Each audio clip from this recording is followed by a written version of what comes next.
What is up, my beautiful gemstones, and happy Tuesday, happy new year. I'm going to chat for a minute while I wait for everyone to kind of file in because my number's at 1. But I do have a special guest today that I'm really excited to present to you guys. Usually they cancel on me at the very last minute, so I wasn't really sure if I was going to have a guest today. That's why I kind of sprung it on y'all and surprised you. Ghostdragonzw, I know you're driving Dad to the hospital, but don't worry, I won't be by myself today. Lotus Girl, I hope you are listening in. Bat Mom, always praying for you, honey. And if you need someone to talk to, as always, reach out. Reach out. You are never alone. If not to me, to someone else in the community, girl. We got your back. Blue Crossroads luncheon with his favorite peeps. Absolutely. So, guys, here's a couple things I'm probably going to mention in the middle and at the end as well. My book, you're just getting ready to wash your hair. What's up, Auntie Edna? So good to see you. My book, guys, don't forget, is fully released on Amazon paperback and Kindle tomorrow, January 3rd. That is Black-Eyed Kids. Oh, Danger. I don't even know the name of my own book. What's going on? I'm a professional. Danger at Your Door.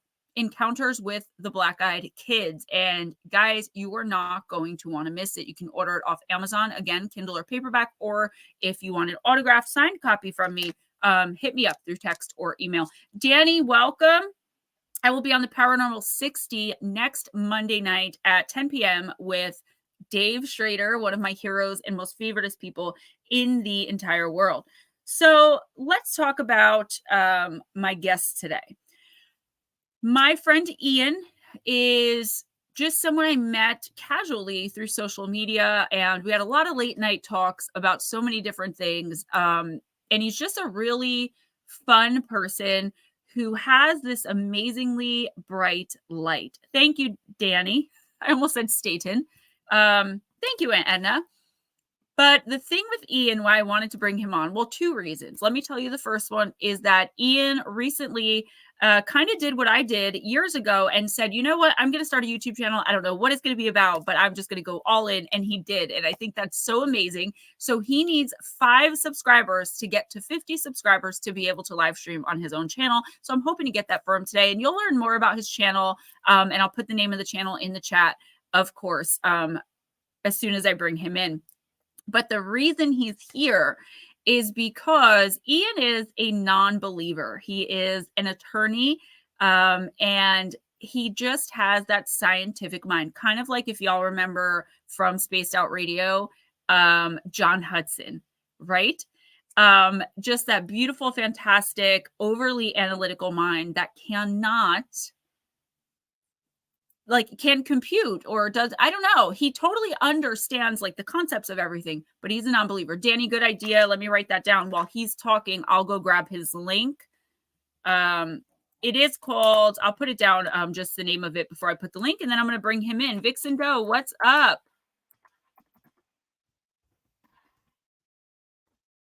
So that's the name of the channel, but I will drop the link by the end of this. I think I may have to do it at the end because I got to go grab it. So anyway, guys, be respectful, as I know that you will be. I'm so interested to interview a non-believer. So let's bring him in. My very dear, dear friend, Mr. Ian Zev.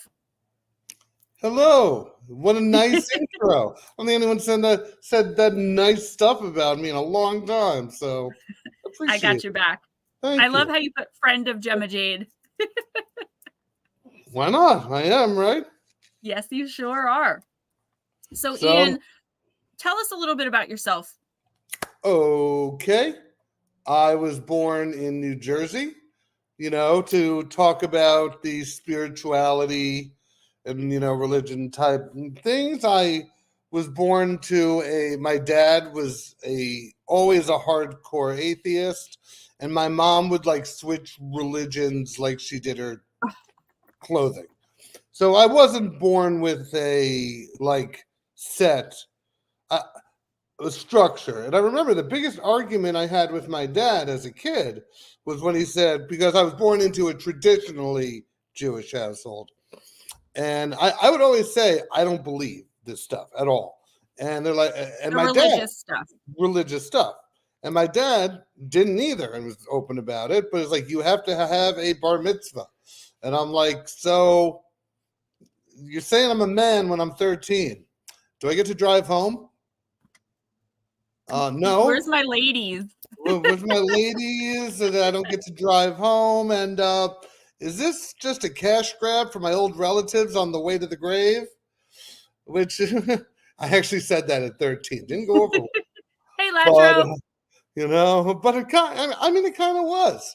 So, I have definitely flirted with the idea of believing. I've asked questions. I've analyzed my lack of belief. It's at times it was on a resentment. It's not because of that anymore, though, by any stretch.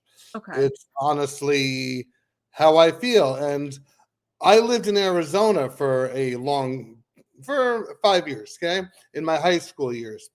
And there was a large religious population there. And they would try to convert me like daily. And So they just like knocked at your door, or no, but like invite me to these parties. Now, for some reason, I didn't get invited to as many parties as, oh well. But at the same time, it was with a motive. Right. Yeah. And then it would be like, oh, this is where we talk about, oh, well, you didn't tell me during the invite. Sneaky. I know.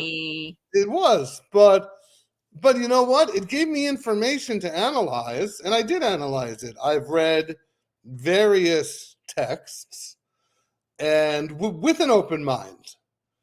Yeah, I mean, that's one of the things I love about you so much, is because I know you have an open mind. You've asked me so many reasonable, very rational, well thought out questions that I've answered for you. And even if you didn't come to the conclusion that like this is real, it was never like, it never made me uncomfortable in any way. You just were genuinely curious, and there was no ulterior motive to like mock me or get a gotcha moment in on me. It's so not many my people goal. do that. It's not my goal to take away from somebody what brings them peace. That's why you fit in here. I knew it. Now, it was at one point. At one point, I was that, oh, this is happening in a church, I won't even go. I was that guy at one point. I was too. I was like, oh, you're even talking about religion? Don't even talk to me. I'm not like that anymore. I've grown up. Can I tell you something? Can I tell you guys a funny story? First of all, Anna, thank you so much for that amazing super sticker. Welcome, Mark. I just don't want to interrupt my guest saying hi to everyone, so I put the greeting in the chat. I'm not usually interviewing alone. So I didn't want to get too much into the religious stuff today, because I want to have you as a recurring guest. Great. I think you'd be a great fit on the channel. And I can like kind of up my interviewing chops a little bit. But a funny story. When I was in addiction about 10 years ago, 8-9 years ago, there was a guy who, I guess he rented out like the garage behind the house I was living in with my uncles and my dad. We were all using in the house, and I thought he was cute. So he would come in, his name was Al, and he would always talk to me. I was the only girl in the house of like 10 guys, but they were my family, so I was safe. And he would come in and talk to me. And one day I just looked at him and I'm like, Al, when are you going to ask me out on a date? Like, I'm like, you obviously like me, right? Like, so Gemma, just like he's like, well, I don't really date, but he's like, you can come to church with me. And he stood at my door because he didn't want to come into my room. He didn't want to be disrespectful. I was sitting on my bed, and he just kept talking about Jesus. And my dad and my uncles were all standing behind him going, because they knew that like I hated that. So then I never went to church with him. He was a nice guy. I still spoke with him. I would sit outside at night sometimes when I was really messed up and just kind of chill. And this guy would always be like power walking around the block. And one day I was on house arrest and I had to go to the store, but I wasn't allowed to because it was like a block away. So I ran as fast as I could in my Batman pajamas to the store. And on my way back, I bumped into the power walking guy. And he was like, are you in a rush? I was like, yeah, I got to go. And I ran back. They called me. I was like, oh, my cat ran across the street, whatever. I ended up dating him for a while. His name was Mark. It turned out he lived in a house behind me, had seen me, and started purposefully power walking past my house to get to know me. But I did end up going to church with him. It's the same church I go to today, and it's where I got baptized in 2016. But it's just funny because you were saying like the ulterior motive. And I remember thinking to myself when Al said that, like, you're just trying to get me to join your cult. And I did tell Mark the same thing. Like, I'd be like, I'm not going to that cult with you. And it's crazy because I really found peace there. So it's 108. I want to keep you until 2, and I want to talk about, I want to ask you a question. Sure. We both talk just as much. Guys, if you think I can ramble, so can he. That's why we talk so much. We do so well together. So don't be afraid to interrupt me. It's not rude. It's what we're doing. I want to ask you, someone like me who you know and you trust, I hope. Absolutely. How do you reconcile, like, I've seen psychiatrists, psychologists, I've been in inpatient treatment, mainly for my addiction. And I have no psychological medical diagnosis, except I have some low-level generalized anxiety. So yeah, but what I'm saying is, how do you reconcile my, since birth, being able to see spirits and see demons and I mean, I've seen it all. And we'll get to the aliens in a little while, but like, just as far as the spiritual stuff, not religious, but spiritual, how do you reconcile that? Like, do you believe that that's what I'm seeing, or do you think there's something else going on? Well, my first answer is I don't know. I'm not going to claim, but do I believe you're saying? No, I don't. I'll just be perfectly honest with you. No, I don't. However, I spend my day, when I was a kid, I thought about a lot of stuff during the course of the day, not having to do with what was going on. Okay. Right. Eventually, those thoughts in my head, if I had them long enough, they became real to me. Mm-hmm. And you could have given me a lie detector, and I would have told you that I believe them. So I have never and never would doubt your sincerity or honesty. I just believe that, first off, why you? Like, you see all these things. I have asked myself that a million times. I believe the earth is 7 billion people. And you gotta remember, though, it's not just me. No, it's not just you. Okay, how many would you say? I would say a small percentage, but I guess what I'm asking is, do you think you obviously don't think I'm actually seeing like spirits and stuff. Do you think it's that something I may be perceiving, something that we don't quite understand yet? I think that's very possible. Or do you think I'm Delulu? No, I think there's a possibility you're Delulu, to be honest with you. As someone who's been Delulu for many, many years of his life, I can, but I have no doubt that you are true to your beliefs, and that what you believe you're seeing is in your heart, real to me, real to you, 100%. But like, sort of like the Mandela effect. Are you familiar with that? I love the Mandela effect. Yeah. Yes. Where, like, and I'll give an example. There was a movie in the 90s with Shaq called Kazam. Called Kazam. But everyone in the world was convinced there was a movie with Sinbad called Shazam. Shazam. Yes, I've seen it. No, you didn't. I've seen it. It didn't exist. So you don't believe in alternate realities or dimensions? I mean, dimensions have been scientifically proven. Well, we don't know what they're about.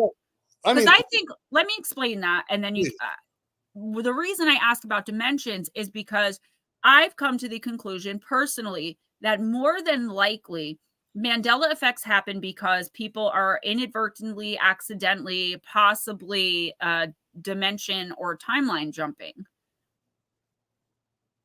Okay. That's why I say, do you believe in dimensions or Okay, not well, really? no. In short, no, I don't. I believe in one timeline. I mean, I don't believe Linear that, time, right? yeah, Like that past, the present, time future? is linear.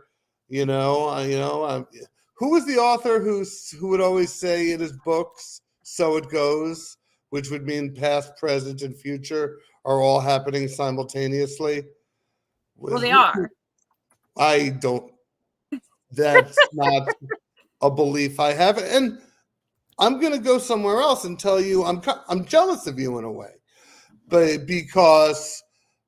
who is that author? Can you just I don't know who that was. Let me look it up for you. Go just ahead, look keep up, talking. just put up quotes, "So it goes." Because a friend of mine who took his life, that was part of Vonnegut's what? Vonnegut? Kurt The Vonnegut. Slaughterhouse Five. Yes, thank Kurt you. Vonnegut. He put that in his suicide note to give peace to, because he was a hardcore atheist like me, but his parents were not, Right. to give them an amount of peace that he still existed in a way, because just because he wasn't alive anymore, past, present, and future all Right. existing at the same time. Yeah. But to me, that doesn't make sense because I can't go back. Trust me, if I could go back in time, I would love to. But is it a non-belief, or is it just like, I know a lot of people who say that they don't believe. It's more that they've come to the conclusion, and I know a few people recently that like years ago they were adamant, like, Gemma, I don't know what's going on with you, but I don't believe that, like, just kind of like what you're saying. But then in the past few years they've been like, maybe there's just things now that we don't understand. Like, look how far we've come. And this is going to be my segue into the extraterrestrials. Look how far we've come in the last, say, 50 years. I would say since Eisenhower was president. I don't know how long ago that was. He was president from 53 to 61. So like 50 years. Yeah. Technologically speaking, look how far we've advanced. But we only just now came up with a different type of toothbrush. They didn't put wheels on suitcases until the 70s. That's It's what like I'm the most saying. obvious Like, thing in the world. So hey, I'm with you. pancakes. But okay, I understand what you're saying. What do you think about aliens? Tell me. Give it to me. Okay. Well, I mean, look at the vastness of the universe. I think it's selfish to think this is the only planet with life on it.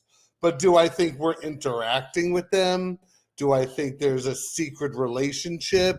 No, I don't. But You just don't look, think they're walking amongst us, possibly? I do not. You don't. Mainly because no one can keep a secret. And like your The belief government structure, can, though. no, they can't. What only two people can keep a secret if one of them's dead. That's the only one. The government can't keep a secret. Leaks happen every day. So I feel like the government knows a lot more about extraterrestrials, and I feel like disclosure wasn't really disclosure. It was more of a, like, and this is kind of getting more into conspiracy. Like, when I'm talking about spirits and stuff, that's stuff I know because my guides tell me and I've experienced.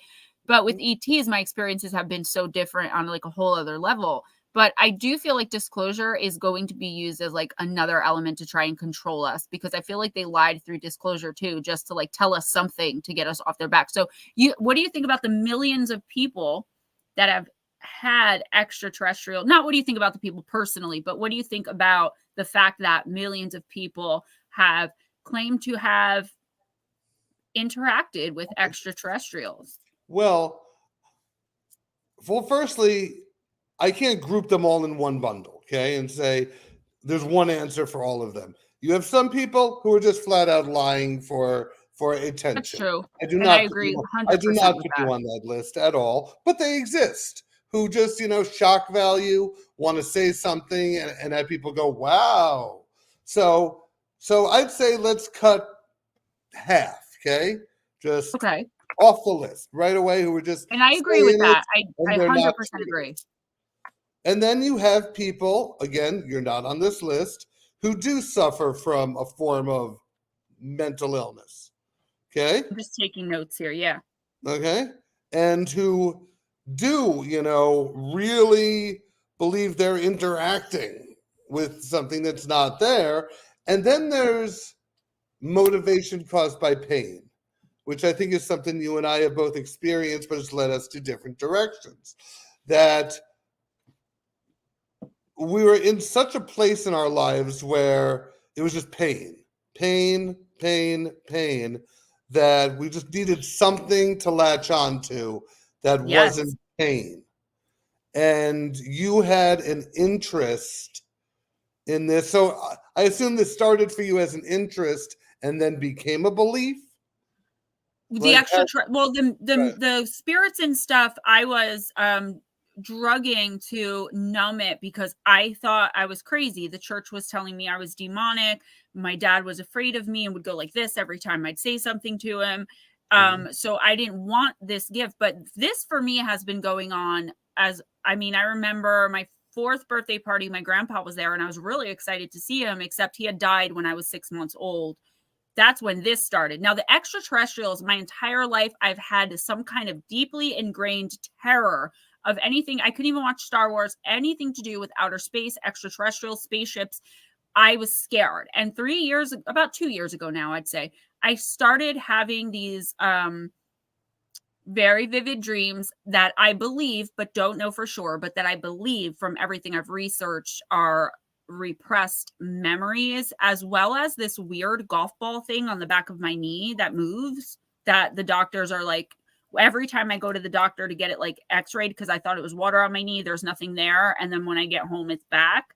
So this extraterrestrial stuff, yes, this has something I've come into belief of, but I always thought it was possible. The spirits and ghosts and stuff, that's been going on ever since I was little. Okay. So the first death I ever experienced in my life, okay, was my 6th grade teacher, okay? And I loved this woman, but she was scary. Like, she was like an old school teacher. Like, obviously paddling was a thing of the past, but she had to paddle in the classroom. I've heard about the paddles, yeah. Yeah, I mean, because I didn't go to any religious school. I went to public school. And I really wanted to have a hope that I would see her again, but I just couldn't bring myself there. And I think that some people have the ability to take a hope they have, a desire they have, and turn it into a belief. Now, does that make it real? I argue no. Like, no, it wanting doesn't. it to be real so badly that, I guess I can see that. I'm jealous of people who believe in an afterlife. I swear, there are many people who I have lost in life who I would love to have hope and faith that I will see again. It would just be disingenuous. Just from a scientific angle, I'm just trying to approach this like my husband is a total non-believer, and I try to. So, that there's obviously energy, and human beings are made up of energy. That's scientific. We've come to that. We're a bunch of colliding atoms. Right. So what do you think happens when the body, like the physical vessel, dies? You think that those colliding atoms just disappear into nothingness? I think they stop colliding. Die too? They die along with the body? And this is not a positive belief. This is not something I enjoy believing. I am not judging you. I'm just trying to understand. No, I believe when someone dies, all they exist in is the memories people have of them. So everything dies with them. But they no longer exist anymore. And Ian, give me a sec because I want to go over to your channel. People are asking for the link so they can sub. And I'm going to grab your link. So guys, when I talk about, I think it was Latro said going back in time, and I'm not looking at the chat right now, but I did say that it's not so much that I believe we can go back in time. I think sometimes we do timeline jump, but that's a whole different story. What I'm saying is, so in this lifetime, I was born in 1983. Okay. And in my next lifetime, maybe my spirit, my soul, will need to learn something from 1547. So I'll be born next time in 1547. That's what I mean by I believe time isn't linear. I'm at the channel, but I don't know where to find the link. I don't know. Just put in Ian Zev. Just search for Ian. It is Ian Zev. Yeah. No, I have you here. Right. This is usually what my co-host does for me, but I'm going to do my best. I'm still like learning this YouTube stuff. So you keep talking. I will figure this out. So, you know, like what you just said, you know, is under the assumption that there's a being of yourself that the rules of time don't exist for, and you can go back and learn something, or you can jump forward after you're dead. And that is just not something I've seen evidence or subscribe to. Right. I believe myself to be a very evidence-based, open-minded person. If I were to see something that convinced me of that, I'm always open to changing my belief structure. I wasn't always that is why I wanted to bring you on, because you are one of less than a handful of people I know that isn't so unwilling to, if you had factual, tangible evidence presented to you, you would at least consider changing your mind. Like, anybody in here knows me. I am all about, I need facts, I need evidence. Like, I won't cover things unless I, can fact check it.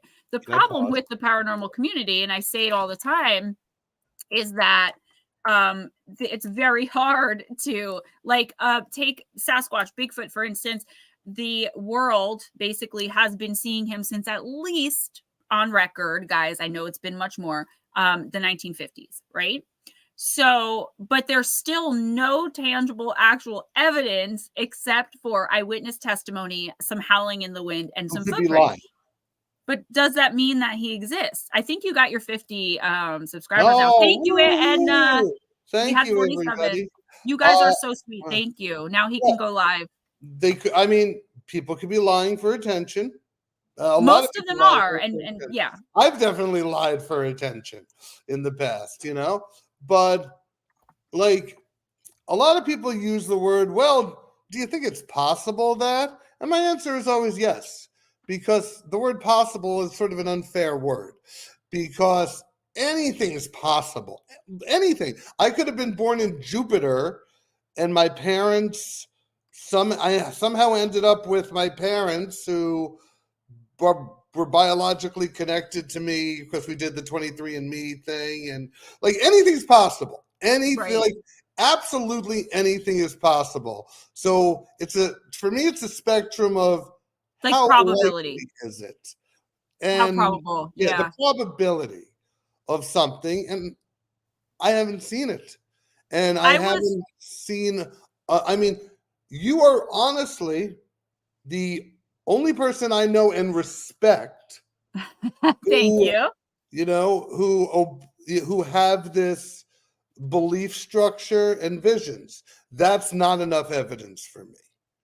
And there could be another reason, and I don't have to know the reason why you're seeing something that might not exist, and I'm not, skilled enough, or it's not, or it might exist, and you're just not seeing it.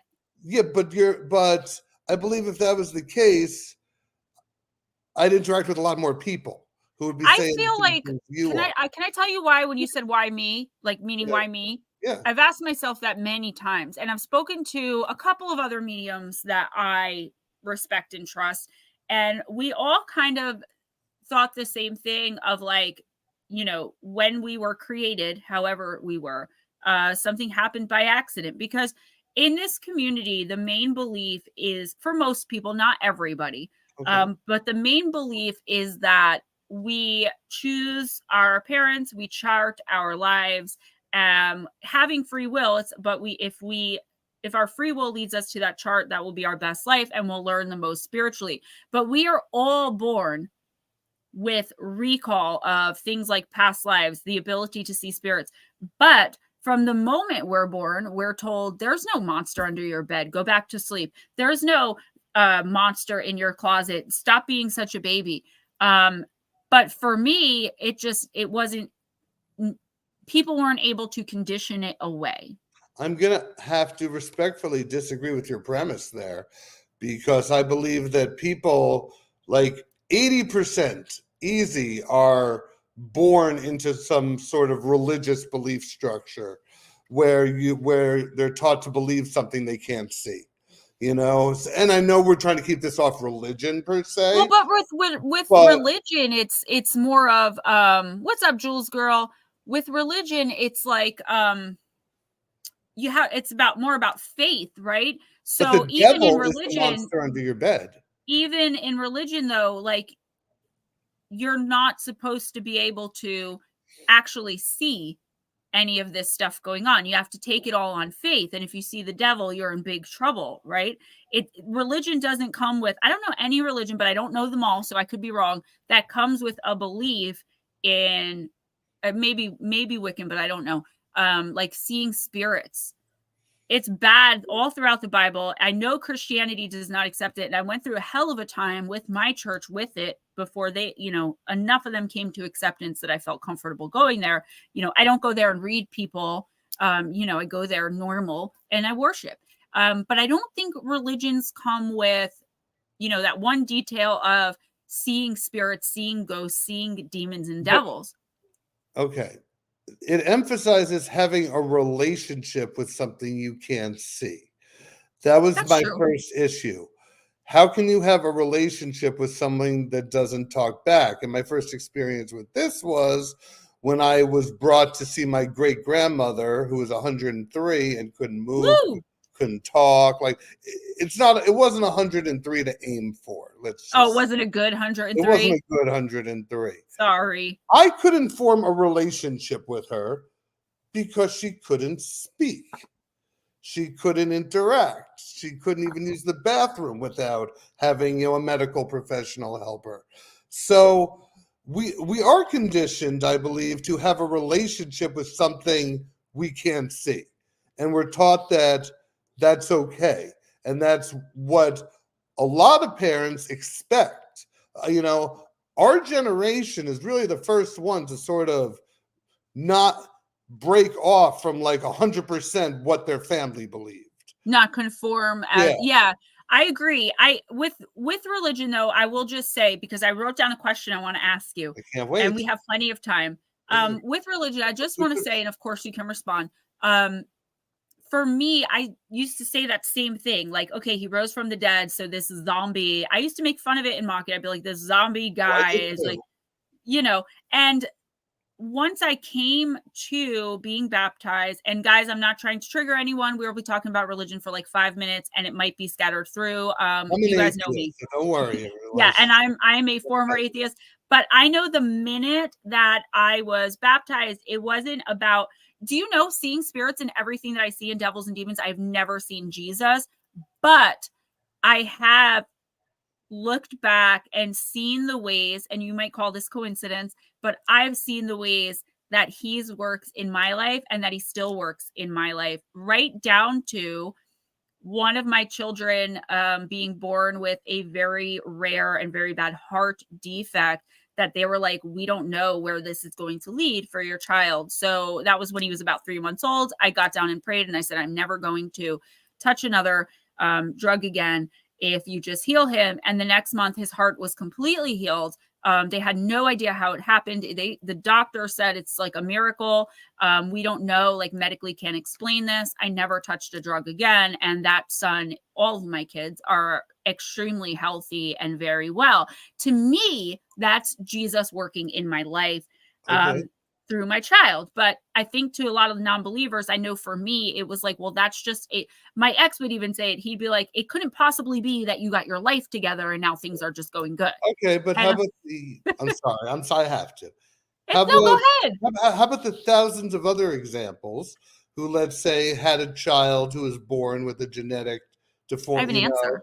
Prayed, and the child passed? I have an answer. Because the doctor said that's a miracle, which means what they've seen is a lot of children passing away. Why is there so much suffering? But and I guarantee you, there are plenty of people who prayed just as hard as you did and got the opposite result. Well, What I have an makes you answer for special? that. Okay. No, I'm not special. No, Okay. I'm not special. But Okay. I'll tell you why. Through my belief system of what I believe is, and from what I know from spirit and stuff. And then I want to ask you this question because I think Yeah, you're I gonna have can't a good wait. answer I can't for it. wait for this question. But I wrote it down before. But for me, it's again, you'd have to go back to like we talk about charts and choosing and exit points of like we decide our soul knows when it's going to die, so we choose these points, and like it's so much bigger than what we'd be able to talk about here. But I talk about it a lot on my channel and a lot Friday night in Oracle specifically. First of all, I know that, and I mean no disrespect to parents who lost their kids. I have to say that disclaimer. But from my belief system and the light worker basically belief system is that child would have grown up to be, a Ted Bundy, a Hitler, a whatever, or that child was only born to help one of the parents or one of the doctors or someone around them learn a specific soul life lesson by their being sick and passing for the other people around them. The flaw I see in that is that assumes everything's predetermined and what you do is meaningless. No, there's still if free the will. child, if the child, no matter what, was going to grow up to be a Ted Bundy, a Hitler, and that was in stone, that means everything's been charted already. So what you do, that makes free will and anything we do meaningless because it's already charted. Well, And could have is what I said. Behind. What I said was could have grown up to be that. Okay. And decided that they were going to take their exit point before something like that could possibly happen. And I know it's so ridiculous too. I could see it all over your face. No, and I really, you're my friend, but that's just not something I see at all. Because being an atheist, I believe in, free will, like our actions mean something, but I believe how you explained it, it sort of downplays the meaning behind our actions. It does. It makes the actions lesser because the soul is here. We're not humans having a spiritual experience. We're spiritual beings having a human experience. And that would mean, and trust me, I used to think exactly like you until I came to religion and opened up about what I was experiencing. I totally get it. Potential, not predetermined. Thank you, Lara. But okay, so let me ask you. Sure. You were talking about this before. Here's the question, right? Yeah, I mean, yes. I just want to hear what you have to say about it because I've kind of bopped this around in my mind and I still don't know what I think. I still don't know where I stand with this one. Okay. You were talking about mental illness and how let's take out this part of the population that sees things because they could be mentally ill. I've always wondered, and we've talked about this in chat. What's up, Tracy? What's up, Roger? Where schizophrenia specifically, I believe there's a chance that people that are labeled mentally ill, in a lot of cases, not across the board, are labeled that because they are seeing maybe the same things that I am, but they're not able to handle it the way that I handle it now. I fell into addiction because of it. I, hated myself mainly because of it. But I wonder, what do you think about that? Do you think, let's just take schizophrenics. Do you think there's even a possibility that some of them are just seeing things? I guess the answer, I'm not going to answer for you, but I feel like it'd be no, because that's the same thing I asked you about me before is is it possible I'm seeing something that we as a human beings just don't understand yet? Because I've heard schizophrenics say some things that made perfect sense to me, and I'm not schizophrenic. First off, I'm going back. Anything's possible. I stand with that. I just don't like the word possible because it opens. Okay, probable, much better. Because anything's possible. Anything. Right. But is it probable? I do think that different types of mental illness, which I don't want to use that as a negative word. I've had my No, own it's not. We're not at all being depression negative to bout, anyone here. Just but discussing. it's just sort of when when I'm in a place where I feel trapped, my solutions to get out of that feeling will open up to a lot more to when I don't feel trapped. That's why a lot of atheists come to believe right before they die because they're scared. Because let's say they have stage 4 cancer, they know they have like a day or two left. Okay. And they've been an atheist their whole life. And then boom, suddenly they believe. I believe a lot of it, that pain is so motivating and can motivate individuals to believe things they typically wouldn't. How about when you say they suddenly believe, right? I've seen cases, again, I can't ever speak across the board, but I've seen cases where atheists specifically have come to believe in the last moments of their life because they saw, like whose last words were, "Oh, poop, I was wrong." A famous atheist, maybe Crowley. Was it Steve Jobs? It was someone who was famous and an atheist, but I think he was famous for being an atheist. So I think the last words of this person who was adamant they were an atheist, none of this existed. They didn't want to, well, like you.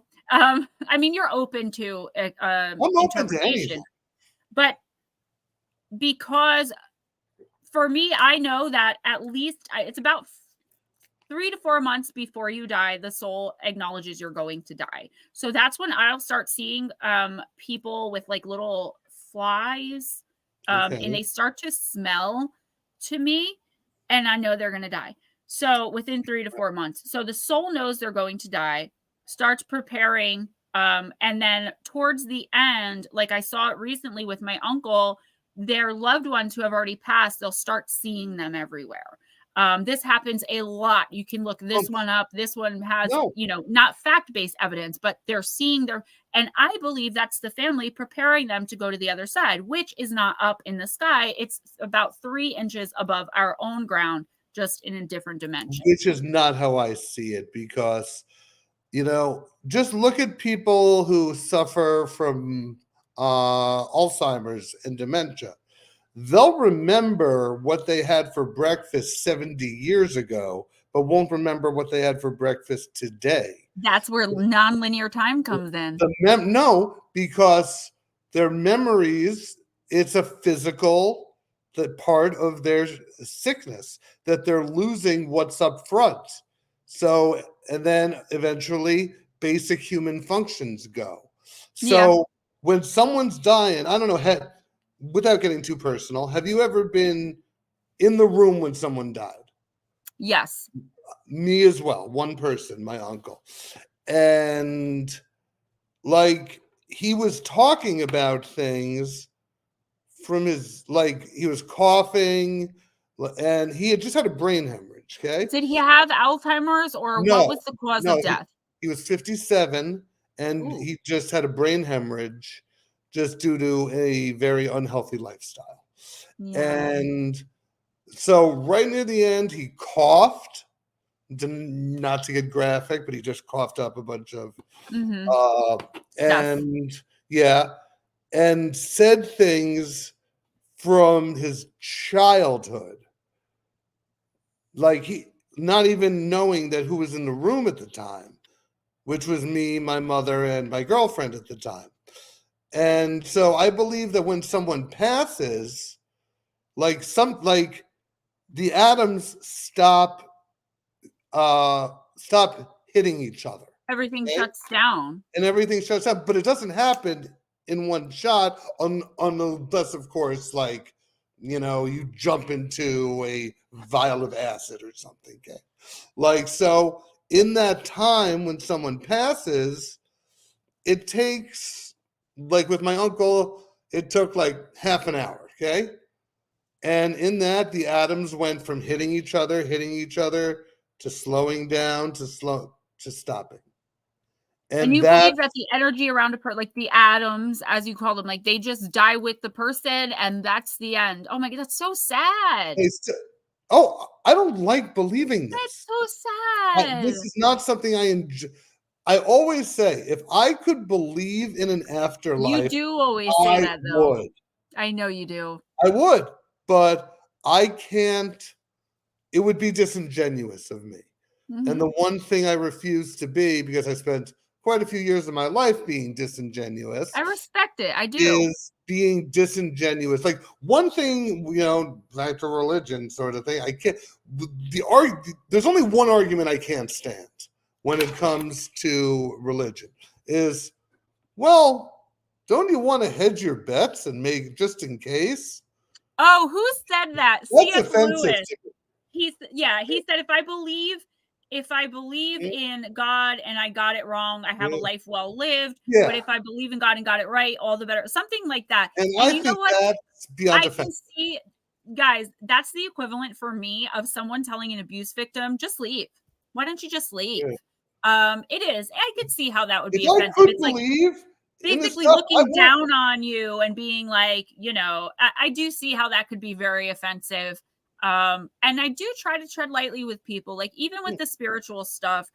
I never ever want to come off as pushing myself, my beliefs, my experiences right. onto someone. And I always say, like, even in my videos, my pre-recorded, when I do the scripts for them and I have to look for the encounters, usually some of them I'll be like, to me this sounds absolutely ridiculous, but I included it because I don't feel I have the right to question other people's experiences when I have all these people believing in me and my own without Yeah. question. I mean, my gemstones, they believe me, they trust me, they come to me for help with the most horrible problems, the most personal things that they're not even telling their spouses about and It's asking beautiful. me. And it is a It beautiful is, thing. And I absolutely. take that trust they have in me very, very seriously above all. So that's why I always want people to know, like, whatever your experience is, whether it's complete opposite of mine, whatever your beliefs are, I always accept you with love and with kindness, because at the end of the day, we're all human beings. And if I'm following who I say I'm following, the only thing I can do is love without judgment. And I think that's beautiful, and you help a lot of people. And I think, you've definitely brought a lot of good to these individuals, but at the same time, it doesn't make it true. Oh It no, just, I'm not saying it is. I was just agreeing with it just you on makes the it fact that cultural. we shouldn't be saying those types of kind of judgmental, insensitive things to Yeah, anybody. As when you said you right. thought that was offensive, I agree, Yeah, because I feel like it's kind of judgmental. Like, I'm going to live my life better than you and you're going to be in trouble. I don't know. I don't yeah. like that. It Like, does sound very. I don't believe in the Bible at all, but I believe there are some stories that can help people with their own personal morality. Believe it or not, I'm Yes. not a big Bible. I don't really, it's not that I don't agree with it because of my experiences with spirit. I know that man corrupted a lot of it. And The man corrupts there, everything. I'll agree with you on yeah, that one. the corrupted, and across every major religion, there are pieces that are true. Um, and there are most of it that is not. And that's why, even as a Christian, even as a church going Christian, I listen to my pastor, I respect him. But at the end of the day, the Bible for me is very corrupted. Absolutely. Well, Yeah, I we agree agree. with that. I just think, that people need something to give them hope, to make them feel like they're moving towards a direction, whether that be a romantic relationship, whether that be a financial goal they set for themselves, whether that be their family, or whether that be Mhm. their spiritual beliefs. I have things in my life that motivate me. Yeah, of They're just course. not the same You're that a successful guy. I mean, motivate you're you. not a slouch, you know. I want to end it Mhm. on one more thing. Oh, I how don't know much why time you're is it? apologizing, I got till Tam. 2:15. I actually I don't know, Pam, I don't know why you're apologizing. Don't worry about it. I just want to say, guys, this is how you have a discussion and an interesting conversation with someone who is the opposite of you. I wanted to bring Ian on for so many reasons, but when I always tell you guys, approach everyone with love, always be respectful, even if you disagree. And like I said, he's a good friend outside of YouTube. And I wanted to show you guys what I meant, because we are going to sit down with one another and discuss more of the religious part of it, because I am a former atheist and I thought it'd be cool. But I wanted to get you guys familiar with him. I want you guys to subscribe to his channel. And thank you guys so much for doing that, because now he can go live and we can stream on his channel and here. But Jason Pritchard, absolutely. And welcome. Pam, you gave me one more question I want to ask Ian. I know you probably don't believe in this, but like, what do you think about like curses and witchcraft allegedly comes from like the earth? And do you just not believe in it at all? Do you believe in dark magic, black magic, devil worship? Do you believe that it does anything significant? Like if I wanted to, I could curse you and I believe that the mind is very strong and it could, I believe what we know about the human mind is like, tearing off a little corner of a sheet of paper. Okay. So what we can do with the human mind, we're nowhere near understanding. Okay. But do I believe that's anything other than the human mind? I don't. So if we're only understanding the corner of a piece of paper of a human mind, of the human mind, yeah. What if my mind is a little bit more of that quarter sheet of paper, open and understanding? Probable, possible? You don't like possible? Improbable? Well, possible, absolutely. But I haven't seen. I love it. I haven't seen the evidence. I love it. I haven't seen the evidence. I haven't seen you show me the evidence and proof. Boom, I'm with you. I can respect that so much because, like I said, many of these guys here know that I'm very big on facts and backing things up. And I tend to feel very helpless sometimes in this community because I can't offer that to people. I refuse to channel for my own reasons, religious reasons. And I think that makes people a lot of like very sus of me too. But it is what it is. Have you ever seen the movie Defending Your Life? No. You would love it. And it's right up your alley, not mine. I like it just as a movie. Basically, in the first minute, Albert Brooks dies. And he goes up to, they don't call it heaven. They don't call it anything, where they have a trial to see if you made it past all your fears. Oh. To go to what is it called? Defending Your Life. I'm going to look that up. With Albert Brooks and who's that actress? Oh, I love her so much. She's like one of my favorite actresses. Rip Torn was his lawyer. Oh, I love him. And the love interest was, come on, someone help me out here. Defending Your Life. Let me look it up. Like, you will love this movie. I'm going to watch it. I love it from a cinematic perspective. You'll love it from more perspectives than I will. Meryl Streep. Meryl Streep. Okay, cool. Ian, I am going to leave you here and wrap this up. My book is coming out tomorrow. I want to talk about that for a minute. Anything else? Any final thoughts for now? Because I am definitely having you back. I just wanted to thank you for having me on. Thank the open-mindedness of your viewers. And just, I hope we can keep, take the many discussions we've had offline and bring them online, because I would love it. I used to be very disrespectful of any belief. Intolerant. I was very intolerant. And it took a lot of pain for me to become tolerant and accepting that what brings somebody peace and joy, good. That's a good thing. You come at it with love, and that's one of the things thing. I preach here is like we have to go at people and things with love. And it's the only way. I spent many years of my life just sort of like mocking, and I don't do that anymore. And you've actually helped me grow in that regard, so thank you for that. Yay.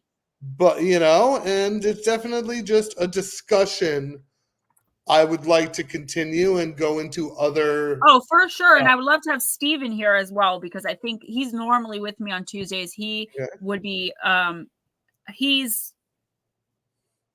he would be a very good addition to this too, I think. So maybe we'll do it like a once a month type thing. And if you have your 50 subscribers now, guys, thank you so much for that. Do get StreamYard. I'm telling you, it's a really good investment. It's what we're using right now. As soon as I end this, I will send you the link, either to your phone or probably to your email. It's easier for me. And I'll talk to you later. Yeah. And just thank you again. Thank you to. You're so welcome. Your gemstones. That's what you call them? I want to my gemstones. Yes, my gems. They're awesome.